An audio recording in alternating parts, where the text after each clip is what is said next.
Hello friends, स्वागत है आपका एक बार फिर से आपके अपने यूट्यूब चैनल स्मार्ट स्टडी में।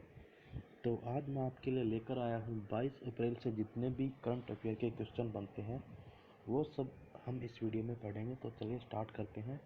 पहला है, किस राज्य के मुख्यमंत्री ने कोविड-19 संक्रमण की रोकथाम के लिए राज्य के सभी 28 जिलों को 25 लाख रुपए की सहायता दी है। तो जो छत्तीसगढ़ के मुख्यमंत्री हैं उन्होंने कोविड-19 संक्रमण की रोकथाम के लिए राज्य के सभी 28 जिलों को 25 लाख रुपए की सहायता दी है।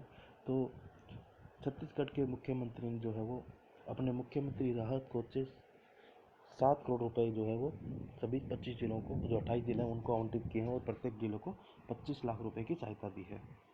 तो अगला है, फेसबुक ने अपना पहला gaming streaming app Facebook gaming launch करके आधिकारिक तौर पर गेमिंग की दुनिया में कदम रखा है।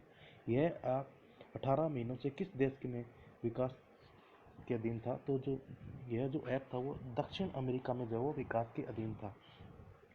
तो अगला है, जेनिफर मॉर्गन अप्रैल 2020 के अंत में किस कंपनी के सह सीईओ के पद से इस्तीफा देंगे? तो जो जेनिफर मॉर्गन है वो सैप एस ई के जो है कंपनी के सह सीईओ के पद से इस्तीफा देंगे। तो अगला है, कौन सा विश्व स्तर पर किसी भी कॉर्पोरेट फाउंडेशन द्वारा सबसे बड़ा मुफ्त भोजन कार्यक्रम है?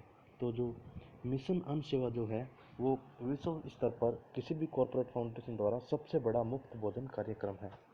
तो अगला क्वेश्चन है, भारतीय आबादी में कोविड-19 वायरस के प्रकोप के कारण सामुदायिक प्रसार की सीमा का अध्ययन करने के लिए आईसीएमआर द्वारा एक सर्वेक्षण में कर्नाटक के कितने जिलों को शामिल किया जाएगा? तो आईसीएमआर द्वारा जो एक सर्वेक्षण किया जाएगा उसमें कर्नाटक के 3 जिलों को शामिल किया जाएगा।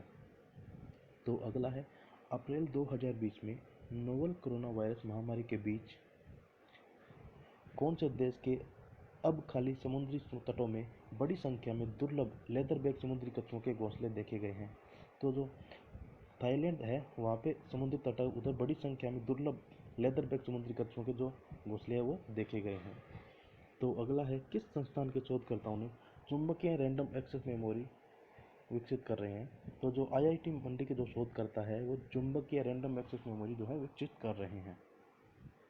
तो अगला है, निर्मला सीतारमण ने अप्रैल 2020 में नई दिल्ली में वीडियो कॉन्फ्रेंस के माध्यम से विकास बैंक के बोर्ड ऑफ गवर्नर्स की 5वीं वार्षिक बैठक में भाग लिया।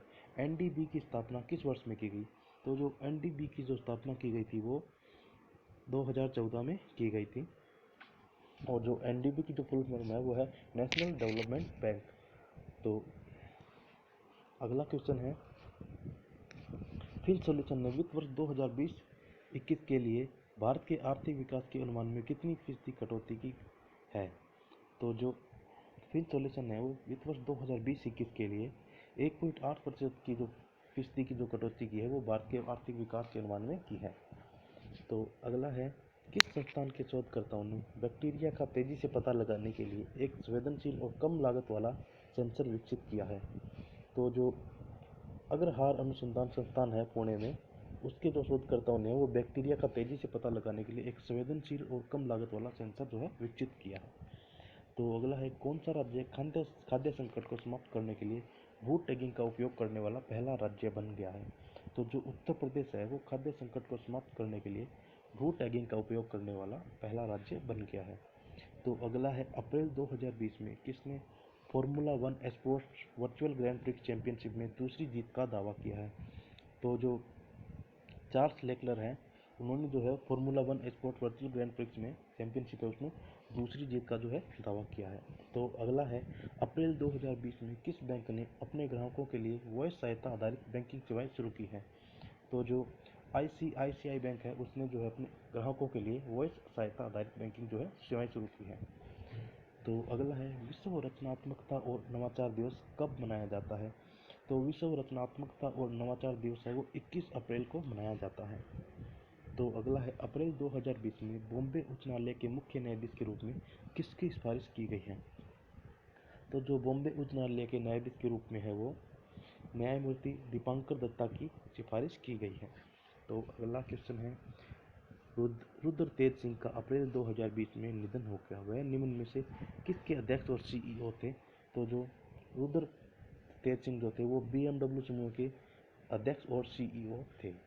तो अगला है, किस संस्थान के शोधकर्ताओं ने बड़े डेटा कवरेज के साथ आयोनोस्फेरिक इलेक्ट्रिक घनत्व की भविष्यवाणी करने वाले एक वैश्विक मॉडल विकसित किया है? तो जो है Indian institute of geo magnetism, जो कि न्यू मुंबई में है, उन्होंने जो है वो आयोनोस्फेरिक इलेक्ट्रिक घनत्व की भविष्यवाणी करने के लिए एक वैश्विक मॉडल का विकास किया है।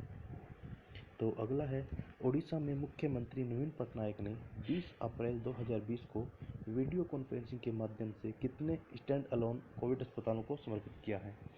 तो जो 5 है वो कोविड स्टैंड अलोन अस्पतालों को समर्पित जो किया है।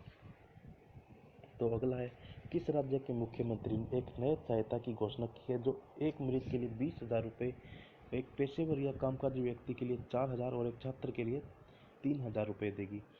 तो जो है वो नागालैंड के जो मुख्यमंत्री है, उन्होंने एक नगद सहायता की घोषणा की है, जिसके अंतर्गत मरीज को जो है वो 20,000 रुपये, एक पेशेवर या कामकाजी व्यक्ति को जो है वो 4,000 रुपये और एक छात्र को जो है 3,000 रुपये दिए जाएंगे। तो अगला क्वेश्चन है, किस राज्य का स्वास्थ्य विभाग ई संजीवनी ओपीडी के माध्यम से अपने आवास पर बीमार लोगों को मुफ्त ऑनलाइन चिकित्सा परामर्श प्रदान करने के लिए एक अनूठा विचार लेकर आया है? तो जो हिमाचल प्रदेश राज्य का स्वास्थ्य विभाग है, वो ई संजीवनी ओपीडी के माध्यम से अपने आवास पर बीमार लोगों को मुफ्त ऑनलाइन चिकित्सा परामर्श प्रदान करने के लिए एक अनूठा विचार लेकर आया है। तो आज की वीडियो में इतना ही। अगर वीडियो पसंद आई है तो वीडियो को ज़्यादा से ज़्यादा अपने दोस्तों के साथ शेयर करें और वीडियो को लाइक करें और चैनल को सब्सक्राइब करना ना भूलें। Thank you.